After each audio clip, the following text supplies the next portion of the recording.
میری جوانی کی وہ غلطی، عرب اور اشوی کے نام یہ کہانی۔ رات گہری سیاہ ہو چکی تھی۔ سب لوگ اپنے اپنے کمروں میں سکون کی نیند سو چکے تھے، مگر میری نیند کہیں اڑ چکی تھی۔ میرا سکون غارت ہو چکا تھا۔ میری آنکھوں نے جو اتنی مشکلوں سے سنہرے حسین سپنے دیکھنے کا سوچا تھا، وہ ایک دم سے کرچی کرچی ہوتے دکھائی دینے لگے تھے۔ میں بے چینی سے کمرے میں ٹہل رہی تھی۔ مجھے کسی پل چین نہیں مل رہا تھا۔ کاش کہ میں نے اپنے حسن اور جوانی کا اتنا غلط استعمال نہ کیا ہوتا، تو آج مجھے یہ دن نہ دیکھنا پڑتا۔ اچانک موبائل کی اسکرین کی لائٹ آن ہوئی اور میں تیزی سے فون کی طرف بڑھنے لگی، اور میسج دیکھ کر تو میرے پیروں تلے سے زمین ہی نکل گئی، کیونکہ موبائل کی اسکرین پر ایک کے بعد ایک میری عارف کے ساتھ اشلیل تصویریں نظر آ رہی تھیں۔ ایسی تصویر جو ایک شریف خاندان کو تباہ کرنے کے لیے کافی تھی، جو ایک لڑکی کی زندگی کو ایک لمحے میں برباد کر کے رکھ دیتی۔ اور ان کو بھیجنے والا کوئی اور نہیں بلکہ عارف کا دوست۔ تصویریں بھیجنے کے بعد اس کا میسج بھی آیا، جس میں ہوٹل کا نام اور ٹائم بتایا گیا تھا کہ اگر میں کل تک وہاں نہ پہنچی تو یہ ساری تصویریں میرے منگیتر کو بھیج دی جائیں گی۔ نہ صرف میری منگنی ٹوٹے گی، بلکہ میرے ماتا پتا کا بھروسہ جو انہیں مجھ پر تھا، وہ بھی کرچی کرچی ہو جائے گا۔ میرے پاس اس کے علاوہ کوئی اور راستہ نہیں تھا کہ میں ہوٹل چلی جاتی۔ وہاں میرے ساتھ وہ کیا کرنے والا تھا، اس کا اندازہ مجھے اچھے سے تھا۔ میں آنے والے کل کے خوف سے کانپ رہی تھی۔ میرا نام اشوی ہے اور میں ایک اپر مڈل کلاس فیملی سے تعلق رکھتی ہوں۔ میرے ماں باپ نے مجھے اچھی شکشا دلانے کے لیے اچھے کالج میں بھیج دیا۔ میری عمر 17 سال تھی اور میں بہت زیادہ خوبصورت تھی۔ ہر خوبصورت لڑکی کی طرح مجھے بھی اپنے ہمسفر کے بارے میں اچھے سپنے دیکھنے کی عادت تھی۔ میں چاہتی تھی کہ کوئی مجھے اس حد تک چاہے کہ میری پوجا کرے، میرے لیے اپنی جان پر کھیل جائے، اور اوپر سے رومانٹک ناول پڑھ پڑھ کر تو میرے سپنے اور بھی اونچے ہو گئے تھے۔ اپنے ہمسفر کے بارے میں میری توجہ اپنی پڑھائی پر کم تھی اور ان سوچوں میں زیادہ تھی۔ میرے پاپا اپنی کمائی کا آدھا حصہ میری پڑھائی پر لگا رہے تھے۔ میرے پاپا ایک ریٹائرڈ پروفیسر تھے۔ ان کا یہ خواب تھا کہ میں بھی ان کی طرح پروفیسر بنوں، اس لیے میری پڑھائی پر بھرپور توجہ دی جا رہی تھی۔ ایک تھی بھی میں اکلوتی اولاد، لیکن میں کبھی ان کی ان باتوں کا ذرا بھی سیریس نہیں لیتی تھی۔ میرا خیال تھا کہ آدھی عمر پڑھ پڑھ کر بال سفید کرنے کے بعد بھی دھکے کھا کر ہی نوکری ملتی ہے، تو مجھے کیا ضرورت ہے اتنا سر کھپانے کی۔ اور ویسے بھی میں اس قدر حسین تھی کہ کوئی بھی بڑے خاندان کا رشتہ مجھے آسانی سے مل جاتا، اور ماں باپ بھی تو اپنی اولاد کو اسی لیے اتنا پڑھاتے ہیں کہ ان کے لیے اچھے سے اچھے خاندان میں رشتہ ہو جائے۔ میری سوچ اور نظر میں تعلیم حاصل کرنے کا اس کے علاوہ اور کوئی مقصد نہیں تھا، اور میری انہی سوچوں کی وجہ سے میں اپنی کلاس میں میڈیوکر ہی تھی۔ مگر میرے پاپا کی سوچ الگ تھی۔ ایک میں تھی بھی اکلوتی، اور اکلوتی اولاد کے لیے تو ماتا پتا نہ جانے کیسے کیسے سپنے آنکھوں میں سجاتے ہیں۔ میرے پاپا مجھے اکثر ہی سمجھاتے تھے کہ پڑھ لکھ کر شکشا ہمیں دوسروں سے بہتر بناتی ہے۔ پڑھنے کا مقصد صرف نوکری نہیں ہوتا، بلکہ پڑھا لکھا انسان سماج میں ہر قدم سوچ سمجھ کر اٹھاتا ہے۔ لوگوں کے ساتھ کیسے ڈیل کرنا ہے، خود کو بہتر انسان کیسے بنانا ہے، یہ سب ہمیں شکشا ہی تو سکھاتی ہے۔ مگر میں ایسی کتابی باتوں کو ذہن میں نہیں رکھتی تھی۔ میرا مقصد بس اپنے لیے ایک ہیرو کو ڈھونڈنا تھا، جو ہر مشکل میں میرا ساتھ نبھا سکے، وہ میرے لیے سب کچھ کرے، مجھے کچھ بھی نہ کرنا پڑے، کیونکہ عورت خود کمزور ہوتی ہے، اسے مضبوط بازوں والے مرد کی ضرورت ہوتی ہے۔ میں بھی ایک نازک مزاج والی لڑکی تھی، مجھے تو سر آنکھوں پر بٹھانے والا ہی چاہیے تھا، جو میرے لیے زمانے بھر سے لڑ جائے۔ اسی سوچ کے تحت میری ایک لڑکے سے دوستی ہو گئی، جو شاید میرے سپنے کے ہیرو سے میچ کرتا تھا۔ وہ میری کلاس فیلو آئرہ کا بھائی تھا۔ اکثر ہی وہ آئرہ کو پک اینڈ ڈراپ کرنے کے لیے آ جاتا تھا۔ میری اکثر اس سے ہائے ہیلو ہو جاتی تھی۔ وہ بہت خوبصورت، ہینڈسم اور امیر بھی تھا۔ مجھے پہلی نظر دیکھ کر ہی اسے میرے عشق کا بخار چڑھ گیا تھا۔ آئے دن وہ اپنی بہن کے ذریعے مجھ تک اپنی محبت کے پرپوزل بھیجتا رہتا تھا، جسے میں بظاہر تو نظر انداز کر دیتی، کیونکہ میرے سنسکار اس بات کی اجازت نہیں دیتے تھے کہ لڑکے کی پہلی پرپوزل پر ہی میں ہاں کر دوں۔ لیکن ایک بار اس نے ایک مہنگا موبائل بھیج دیا۔ میں بہت ہچکچائی، مگر میری دوست نے دھمکی دی کہ میرا بھائی تمہارے بغیر مر جائے گا اور میں بھی تم سے دوستی ختم کر دوں گی اگر بھائی کا تحفہ نہ رکھا تو۔ اندر سے تو میں بھی یہی چاہتی تھی کہ مجھے بھی کوئی ایسا ہی چاہیے جو میرے بنا مر ہی جائے، اس لیے میں نے موبائل رکھ لیا۔ پہلی بار گھر والوں سے چھپ کر کوئی کام کر رہی تھی۔ ضمیر بار بار ملامت کر رہا تھا، مگر دل تھا کہ اس نئے جذبے کو قبول کرنے کی ضد پر اڑا تھا۔ میں نے وہ موبائل اپنے تکیے کے نیچے چھپا کر رکھ لیا۔ جب رات کو سونے کے لیے لیٹی تو بے چینی حد سے زیادہ بڑھنے لگی تھی۔ بار بار موبائل کو ہاتھ میں پکڑ کر دیکھتی، موبائل ابھی آف ہی تھا۔ رات کو جیسے ہی نمبر آن کیا، بوائے فرینڈ کے نام سے سیو نمبر سے کال آئی۔ اس نے میری مرضی جانے بنا ہی ہمارے رشتے کو نام دے دیا تھا۔ پھر جیسے ہی میں نے کال اٹھائی اور فون کان سے لگایا، اس نے اپنی محبت بھرے جملوں کا رس میرے کانوں میں گھولنا شروع کر دیا۔ کہا کہ اشوی، اگر آج بھی تم سے بات نہ ہوتی تو میں تمہارے گھر آ جاتا، تمہارے ممی پاپا کے سامنے ہاتھ جوڑ دیتا کہ بھگوان کے لیے میری محبت کو میرے حوالے کر دیں۔ میں ایک پل کے لیے بھی تم سے جدا نہیں ہو سکتا۔ تم 18 سال سے اسی دنیا میں موجود ہو، مگر میں حیران ہوں کہ مجھے اب تک کیوں نہیں ملی تھی۔ اتنے ٹائم تک کہاں چھپ کر بیٹھی تھی؟ تمہارا حسن ایسا ہے کہ تمہارے لیے ہزاروں تاج محل بنائے جائیں۔ میں اس کی باتیں سن کر ہواؤں میں اڑنے لگی، میرے کان سرخ پڑنے لگے۔ یہ سچ ہے کہ آج تک مجھے ایسے کسی نے پرپوز نہیں کیا تھا، اور اب کیا تو میں ہواؤں میں اڑ رہی تھی۔ عارف سے بات کرنے کے بعد مجھے چین ہی نہیں مل رہا تھا۔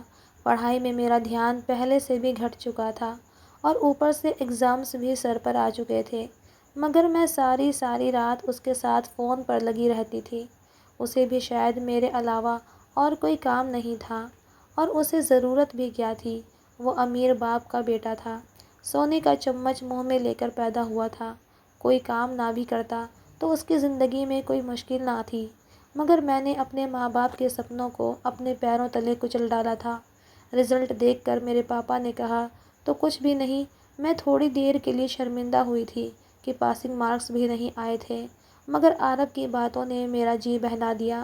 اس نے کہا تمہیں کیا ضرورت ہے کتابوں میں سر کھپانے کی؟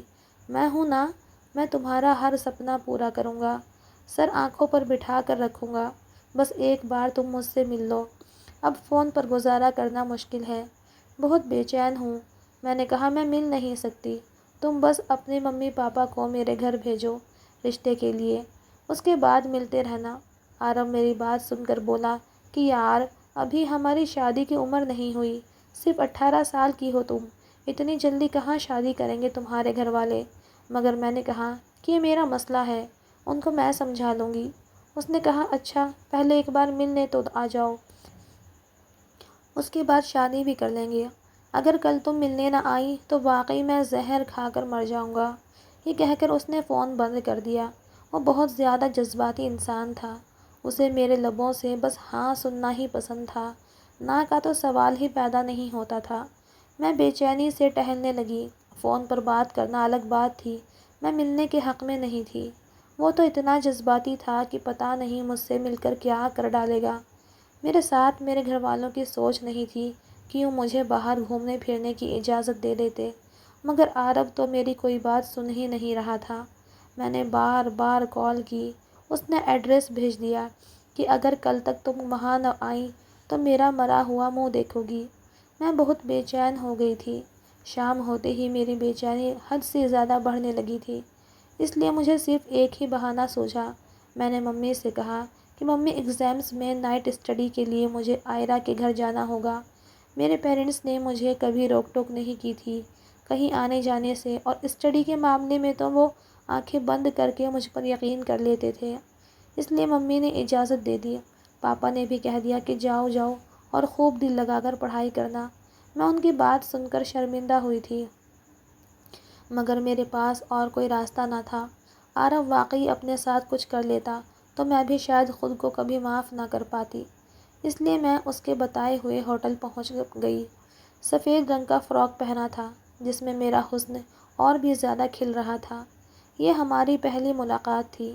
میرا مقصد اس سے کچھ غلط حرکت کرنے کا نہیں تھا، بلکہ میں اسے سمجھانے کے لیے آئی تھی، کیونکہ کال پر تو اسے میری بات سمجھ نہیں آ رہی تھی۔ روبرو بیٹھ کر بات کروں گی کہ اپنے گھر والوں کو میرے گھر بھیج دے تو شاید اسے سمجھ آ جائے۔ ویسے بھی وہ مجھے اس قدر قریب سے دیکھے گا تو اسے قائل کرنا آسان ہوگا۔ اسے میری بات ماننا ہی پڑے گی۔ میں انہی سوچوں میں ہوٹل پہنچی۔ ہوٹل بہت زیادہ شاندار اور خوبصورت تھا۔ میں نے روم نمبر کاؤنٹر پر کھڑی لڑکی سے پوچھا تو اس نے اوپر جانے کا اشارہ کیا۔ جب میں کمرے کے سامنے کھڑی ہوئی تو دل کی حالت عجیب تھی۔ سوچا کہ پلٹ جاؤں، مگر میرے پلٹنے سے پہلے ہی دروازہ کھل چکا تھا۔ سامنے آرو کھڑا تھا۔ اس کی آنکھوں میں ایسا خمار تھا، لگ رہا تھا رات بھر تڑپتا رہا ہے۔ اس نے میرا ہاتھ پکڑا، مجھے اندر لے گیا، دروازہ بند کر دیا۔ میں نے کہا، دیکھو آرو، میں بس تم سے بات کرنے آئی ہوں، کیونکہ تم نے مجھے دھمکی دی تھی۔ اس نے کہا کہ شکر ہے تم نے میری محبت کا مان رکھ لیا۔ وہ مجھے بیڈ پر لے آیا، خود گھٹنوں کے بل میرے سامنے بیٹھ گیا۔ کہنے لگا، آج تم کسی دیوی کی طرح لگ رہی ہو۔ میں تمہیں سراہے بنا نہیں رہ سکوں گا، تم سے اپنے سارے حق وصول کروں گا۔ میں اس کی باتیں سن کر ڈر گئی۔ میں نے کہا، نہیں، تم مجھے ہاتھ بھی نہیں لگاؤ گے۔ اگر اتنی محبت ہے تو اپنے پیرنٹس کو میرے گھر بھیجو، ان سے کہو کہ میرا رشتہ مانگے۔ اس نے کہا، ان کو بھی بھیج دوں گا، پریشان مت ہو، مجھ پر بھروسہ کرو، اور محبت میں تو سب جائز ہوتا ہے، ڈر کیوں رہی ہو؟ میں نے کہا، ہمارے یہاں یوں لڑکی اور لڑکے ملنے کو اچھا نہیں سمجھا جاتا، اس لیے تم سمجھنے کی کوشش کرو۔ مگر اس نے میری ایک بھی نہیں سنی۔ جب دو لڑکا لڑکی اکیلے ہوتے ہیں تو تیسرا درمیان میں شیطان آ جاتا ہے، اور یہی شیطان اس پر حاوی ہو چکا تھا۔ میں بھی اس کے آگے بے بس ہو گئی تھی، کیونکہ وہ محبت میں ہر حد پار کرنے کو جائز سمجھتا تھا۔ میں روکنے کی کوشش بھی کرتی تو اس نے میری ایک نہیں سنی تھی۔ میں نے اپنے ماں باپ کے مان سمان کو اس کمرے کی چار دیواری کے اندر کچل ڈالا تھا۔ جب وہ مجھ پر اپنا سارا جنون نیچھاور کر چکا تو میں نے کہا، اگر تم نے میرے گھر میں رشتہ نہ بھیجا تو میں زہر کھا کر مر جاؤں گی، کیونکہ میں نے تمہاری ہر بات کو مان لیا۔ وہ میری بات سن کر ہنسنے لگا، کہنے لگا کہ ایک تو تم لڑکیاں جذباتی بہت ہوتی ہو، ایک لڑکا ذرا سی چاہت دکھا دے اور تم فوراً شادی کی رٹ لگانے لگتی جاتی ہو۔ مجھے اس کی یہ بات اچھی نہیں لگی تھی۔ میں نے کہا، شادی ہی محبت کے رشتے کو مکمل کرتی ہے، اور تم سارے ادھیکار شادی کے بعد بھی تو وصول کر سکتے ہو مجھ سے۔ اس نے کہا، ٹھیک ہے، میں اپنے پیرنٹس سے بات کروں گا۔ میں نے کہا، میں انتظار کروں گی۔ یہ کہہ کر میں وہاں سے چلی آئی، مگر میرا انتظار ہی رہا۔ اس کے بعد نہ تو وہ میرا کوئی فون اٹھا رہا تھا، نہ مجھ سے بات کر رہا تھا۔ میں پاگلوں کی طرح اسے کالز پر کالز کیے جا رہی تھی۔ اپنے دوست کو بھی کئی بار کہا کہ اپنے بھائی سے کہو مجھ سے بات کرے۔ اس نے کہا کہ بھائی تو ودیش چلے گئے ہیں۔ میں اور بھی زیادہ پریشان ہو گئی کہ اچانک وہ باہر کیوں چلا گیا، مجھے یوں بیچ راہ میں چھوڑ کر۔ میرا دل نہیں مان رہا تھا کہ وہ مجھے دھوکہ دے سکتا ہے، مگر جو حالات بتا رہے تھے وہ بھی کچھ غلط نہیں تھے۔ میں ہی پاگل تھی جو اس پر بھروسہ کر کے اس سے ملنے چلی گئی۔ میں دن رات بے چین پھرتی۔ میرے ممی پاپا بھی میرے لیے پریشان ہو گئے تھے کہ اچانک سے میری صحت اتنی کیوں گر گئی، میری آنکھوں کے نیچے کالے گھیرے کیوں پڑ گئے۔ میرے بابا نے مجھ سے امید نہیں چھوڑی تھی، اس لیے میرا دوبارہ سے ایڈمیشن کروا دیا اور میں پھر سے کالج جانے لگی۔ اس عرصے میں میرا آرو سے کوئی کانٹیکٹ نہیں ہو سکا تھا۔ میں نے بہت کوشش کی، ایک بار تو اس کے گھر بھی چلی گئی، مگر وہ وہاں پر بھی نہیں تھا۔ میں مایوس ہو کر واپس لوٹ آئی۔ میں نے حقیقت کو سویکار کر لیا تھا کہ میرے ساتھ بہت بڑا دھوکہ ہوا ہے۔ میں نے تو اپنی عزت بھی خراب کر دی تھی اور محبت بھی نہیں ملی تھی۔ میں بہت زیادہ ٹوٹی اور بکھری ہوئی تھی۔ اپنا پورا دھیان پڑھائی کی طرف لگانے کی پوری کوشش کی۔ یوں ہی دن گزرتے گئے اور اس بار میں ایگزام میں پاس ہو گئی تھی، کیونکہ میں نے دل لگا کر پڑھائی کی تھی۔ جو داغ مجھ پر لگ چکا تھا میں اس کو دھونے کی ناکام کوشش کر رہی تھی۔ سیکنڈ ایئر کے رزلٹ کے بعد میرے پاپا نے مجھ سے پوچھا کہ آگے تم کیا پڑھنا چاہتی ہو؟ میں نے کہا، پاپا، جو آپ کی اچھا ہے میں وہی کروں گی، جو آپ کہیں گے۔ میرے پاپا نے میرے سر پر ہاتھ رکھا اور کہا، میں نے یونیورسٹی میں تمہارا ایڈمیشن کروا دیا ہے۔ مجھے امید ہے میری بیٹی مجھے کبھی مایوس نہیں کرے گی۔ اور دل لگا کر پڑھائی کرے گی اور اس سپنے کو ساکار کرے گی جو اس کے پاپا نے اس کے لیے دیکھا ہے۔ اپنے پاپا کی بات سن کر میری آنکھوں سے آنسو جاری ہو گئے۔ میرے ممی پاپا میرے لیے اتنا پریشان ہو رہے تھے اور میں نے ان کی پیٹھ میں چھرا گھونپا تھا۔ میں اب کسی اور پر بھروسہ کرنے کے لائق بھی نہیں رہی تھی۔ یونیورسٹی جوائن کرتے ہوئے مجھے کچھ وقت ہو گیا تھا۔ اسی دوران میرے رشتے آنے لگے۔ میں خوبصورتی میں کسی سے کم نہیں تھی، اسی لیے اچھے سے اچھے گھر کا رشتہ میرے لیے آنے لگا۔ میرے ممی پاپا سوچ میں پڑ گئے۔ میرے پاپا تو مجھے بہت آگے تک پڑھانا چاہتے تھے، لیکن میری ماں کا خیال تھا مجھے عزت کے ساتھ وداع کر دیا جائے۔ پڑھائی تو شادی کے بعد بھی جاری رکھی جا سکتی ہے۔ شاید مائیں اپنی بیٹیوں کے بارے میں کافی زیادہ فکر مند ہوتی ہیں، اور بیٹیاں خوبصورت ہو تو ماں کی راتوں کی نیند تک اڑ جاتی ہے۔ اس لیے وہ چاہتی تھیں کہ میری شادی ہو جائے۔ میرا دل اب کسی بھی طرح کے رشتے بنانے میں لگتا ہی نہیں تھا۔ نہ میں شادی کرنا چاہتی تھی، میں ہر لڑکے کو عارب کی طرح پرکھنے لگی تھی، مگر میری ماں نے تو پھر میرے پاپا کی بھی نہ سنی اور میرا رشتہ ایک اچھے خاندان میں ہو گیا۔ میں نے بھی ممی کی ہاں میں سر جھکا لیا۔ میں ان کو اور زیادہ شرمندہ نہیں کرنا چاہتی تھی، اسی لیے میری سارتھک کے ساتھ منگنی ہو گئی۔ وہ ایک اچھا اور شریف لڑکا تھا۔ میں نے ایک بار ہی اسے نظر بھر کر دیکھا تھا۔ اس کی ماں ہمارے گھر آتی جاتی رہتی تھی۔ وہ بھی بہت اچھے نیچر کی مالک تھی۔ وہ اس رشتے سے بہت زیادہ خوش تھی۔ میں بھی اپنی زندگی میں موو آن کرنا چاہتی تھی اور اطیت کو پوری طرح بھولنا چاہتی تھی، لیکن مجھے اندازہ نہیں تھا کہ میرے گناہ میرا پیچھا کرتے ہوئے یہاں تک بھی آ جائیں گے۔ اسی دوران میرے موبائل پر ایک ان نون نمبر سے کال آئی۔ میں نے کال اٹھائی تو اس نے کہا کہ آپ اشمی بات کر رہی ہیں؟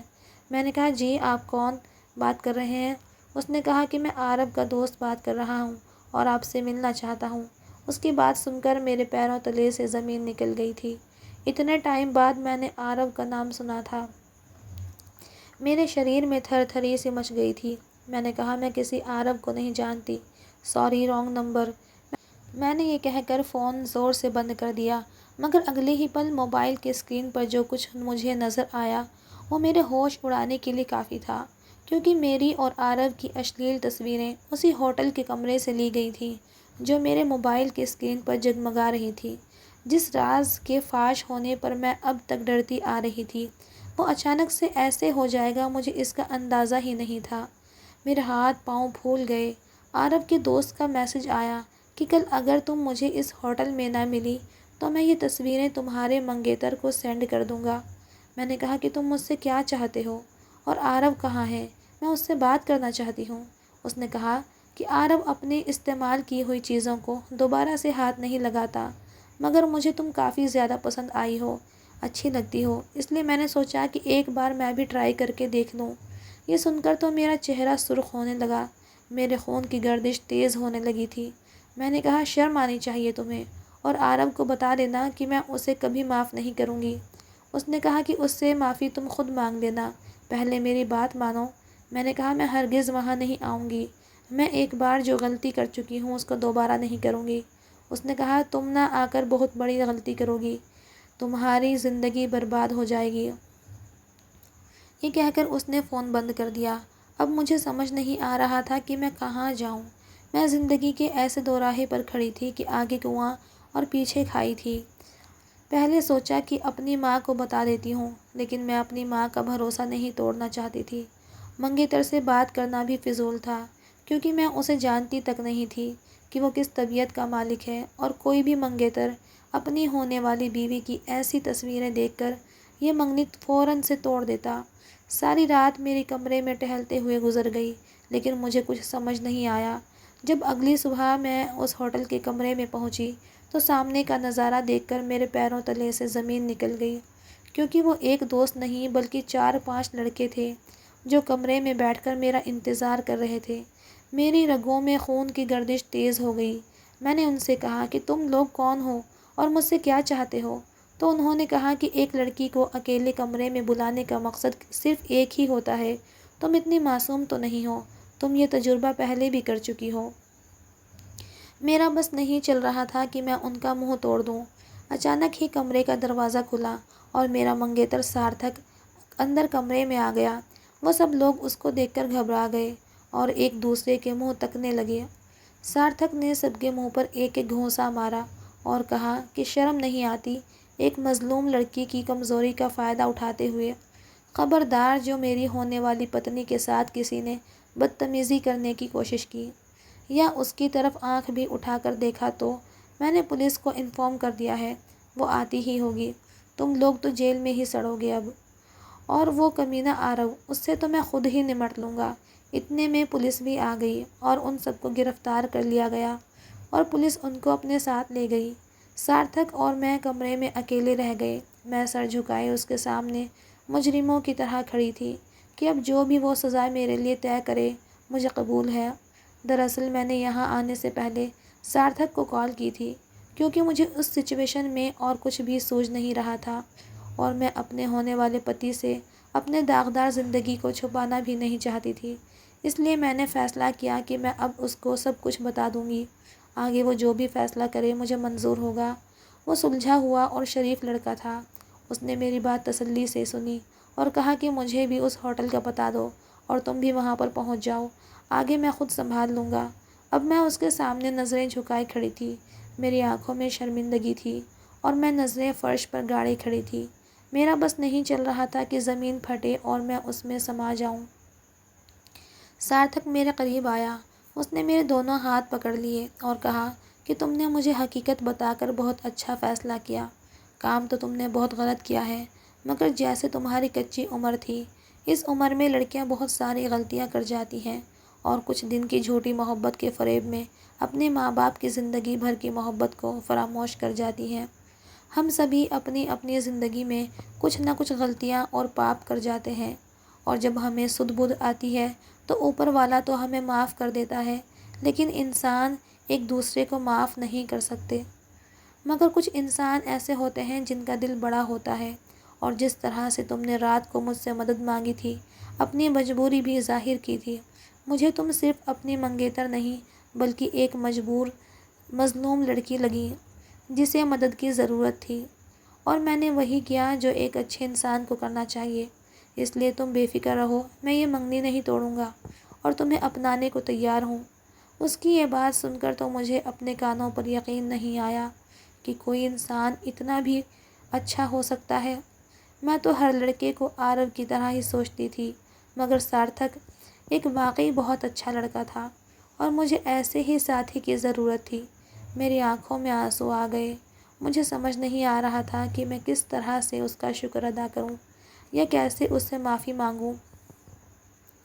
آخر میں سب لڑکیوں سے کہنا چاہوں گی کہ کچی عمر کی محبتیں کچے رنگ کی طرح ہوتی ہیں، دکھنے میں تو خوبصورت لگتی ہیں، مگر جب یہ رنگ اترتا ہے تو دیوار پہلے سے بھی زیادہ بھدی ہو جاتی ہے۔ اس لیے کچی عمر میں محبت کرنے سے پرہیز کیا کریں۔